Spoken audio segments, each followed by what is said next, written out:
नागपूरची विश्वास sir. Thank you very much. धन्यवाद। श्री चंद्रशेखर जी। धन्यवाद सभापति जी।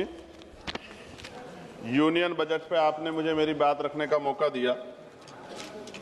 मैं सर्वप्रथम बहुजन समाज में जन्मे सभी संतों, गुरुओं, महान पुरुषों को नमन करता हूं। उनमें भी राष्ट्रपिता ज्योतिबा फूले, छत्रपति साहू जी महाराज, बाबा साहब अम्बेडकर, मान्यवर साहब श्री काशीराम, मान्यवर दीना भाना वाल्मीकि और मान्यवर महामना रामसु वर्मा जी को नमन करता हूं और अपने संसदीय क्षेत्र नगीना की जनता का आभार प्रकट करता हूं जिन्होंने मुझे चुनकर यहां भेजा है। सभापति जी, बजट केवल एक आर्थिक दस्तावेज नहीं होता, बल्कि ये सरकार की सोच, संवेदनशीलता और सामाजिक प्रतिबद्धता का प्रतिबिंब होता है। बजट यह तय करता है कि देश का विकास समावेशी होगा या चुनिंदा और सत्ता में बैठे लोग सबको साथ लेकर चलना चाहते हैं, कुछ लोगों को पीछे छोड़ देना चाहते हैं। विपक्ष के नाते हमारा कर्तव्य है कि हम सत्ता सवाल पूछें और कमियों की ओर ध्यान दिलाएं और देश के उन वर्गों की आवाज बने जो इस सदन में अक्सर आंकड़ों में गुम हो जाते हैं। लेकिन माननीय अध्यक्ष महोदय, असली सवाल यही से शुरू होता है, क्या ये बजट देश के गरीब, पिछड़े, दलित, आदिवासी, ओबीसी, अल्पसंख्यक और वंचित वर्गों की वास्तविक जरूरतों को समझता है, नहीं समझता है। मान्यवर, इस बजट में आर्थिक विकास की बातें अधिक हैं, लेकिन सामाजिक न्याय की आत्मा कमजोर। माननीय अध्यक्ष जी, सभापति जी, आज देश की सबसे बड़ी संकट बेरोजगारी। हर साल लगभग 1 करोड़ युवा रोजगार बाजार में आते हैं, लेकिन अस्थायी और सम्मानजनक नौकरियां और संपादन पैदा नहीं हो रही। इस बजट में स्किलिंग की बात की गई है, लेकिन स्किलिंग के बाद जॉब की गारंटी नहीं है। विशेष रूप से SC, ST और ओबीसी समुदाय के युवाओं के लिए कोई अलग से लक्षित रोजगार योजना नहीं दिखाई देती है। देश की लगभग 45% आबादी जो कृषि पर निर्भर है, जिसमें SC, ST, ओबीसी समुदाय की भागीदारी सबसे अधिक है, लेकिन कृषि और GDP में योगदान 15% से कम। किसान की औसत आय अब भी सिर्फ MSP कोई गारंटी सरकार की तरफ से नहीं दी गई है। सभापति जी, महंगाई का सबसे बड़ा असर गरीब, दलित, आदिवासी और पिछड़े वर्ग को पड़ता है। आर्थिक सर्वे के अनुसार शिक्षा व स्वास्थ्य की लागत पिछले 5 वर्षों में 30 से 40% बढ़ी है। खाद्य वस्तु कीमतें गरीब परिवारों की थाली को छोटा कर रही है, लेकिन इस बजट में इन वर्गों के लिए कोई सीधी राहत नहीं दिखाई देती।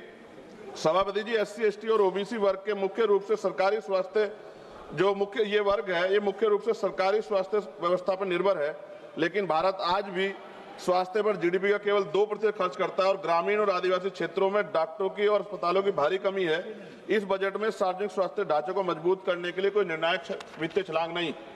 सभापति जी, शिक्षा के माध्यम जिससे सामाजिक असमानता टूटती है, लेकिन इस बजट में शिक्षा पर खर्च GDP के लगभग 3% के आसपास और SC, ST, ओबीसी के छात्रों की छात्रवृत्ति में देरी और अनिश्चितता बनी हुई है। शिक्षा गरीब परिवारों की पहुंच से बहुत दूर है। यह स्थिति समान अवसरों की अवधारणा को कमजोर करती है। सभापति जी, SC, ST, ओबीसी के कल्याण के लिए सबसे बड़ी जिम्मेदारी राज्यों के पास होती है, लेकिन राज्यों के हिस्से की धनराशि सीमित है। केंद्र द्वारा योजनाओं का बोझ अधिक संघीय ढांचे को कमजोर, सामाजिक न्याय को मजबूत नहीं कर रहा है एट प्रेजेंट टाइम। विपक्ष केवल आलोचना के लिए नहीं, सभापति जी, हम समाधान प्रस्तुत करते हैं। हमारी मांग है SC, ST, ओबीसी के लिए लक्षित रोजगार मिशन चलाया जाए, छात्रवृत्ति को समयबद्ध और कानूनी प्रावधान किया जाए, शिक्षा और स्वास्थ्य पर GDP का न्यूनतम 6% खर्च हो, आरक्षित वर्गों के लिए विशेष उद्यमता और MSME पैकेज दिया जाए, आदिवासी और पिछड़े जिलों को विशेष सामाजिक आर्थिक विकास योजना चलाई जाए। माननीय सभापति जी, ये बजट आर्थिक विकास की तो बात करता है, लेकिन सामाजिक संतुलन और न्याय की भावना कमजोर दिखाई देती है। विपक्ष के नाते हम कहना चाहते हैं कि हम विरोधी नहीं है, लेकिन अब बहिष्करण और उपेक्षा के विरोधी है। जब तक SC, ST, ओबीसी और वंचित और विकास की मुख्य धारा में बराबरी में शामिल हो, तब तक विकसित भारत का सपना अधूरा है। सभापति जी, सरकार 100 स्मार्ट सिटी की बात कर रही थी, लेकिन आज भी भारत में सफाई कर्मचारी, संविदा कर्मी गटर में उतरता है सर। और मैं सरकार से पूछना चाहता हूं, चांद पर पहुंच गए, लेकिन अपने भाइयों की सुरक्षा और तकनीकी मशीनें उनको क्यों नहीं उपलब्ध करा पाए?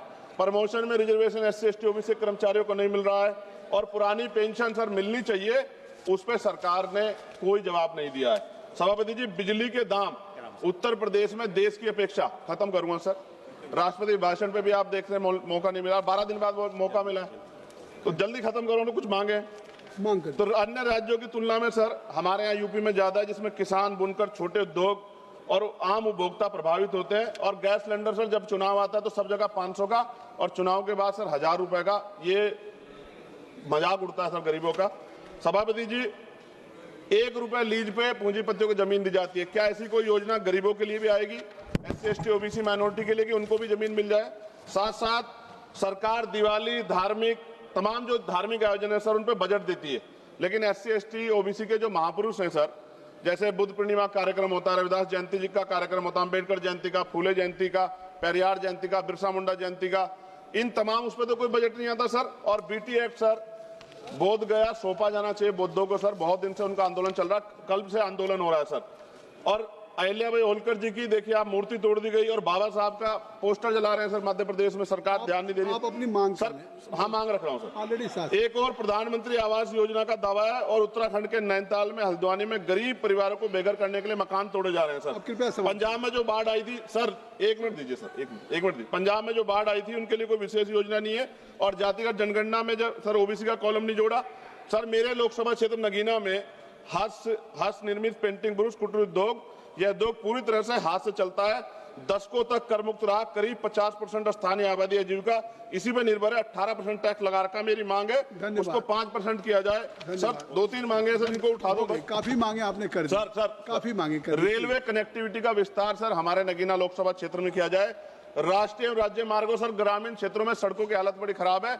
जिला अस्पताल सर, वहां IIT IIM और एयरपोर्ट बने, इसकी मांग हमने पिछली बार भी उठाई थी सर। अंत में लघु उद्योग सर, MSME का कोई प्रोजेक्ट जो ऐसा लगता है जैसे हम विपक्ष के लोग हैं तो हमारे लिए कोई योजना हमारे क्षेत्रों के लिए नहीं होगी सर। सबका साथ, और सबका कौशल विकास सर, युवाओं के लिए आधुनिक स्किल डेवलपमेंट सेंटर स्थापित किया जाए मेरे क्षेत्र में।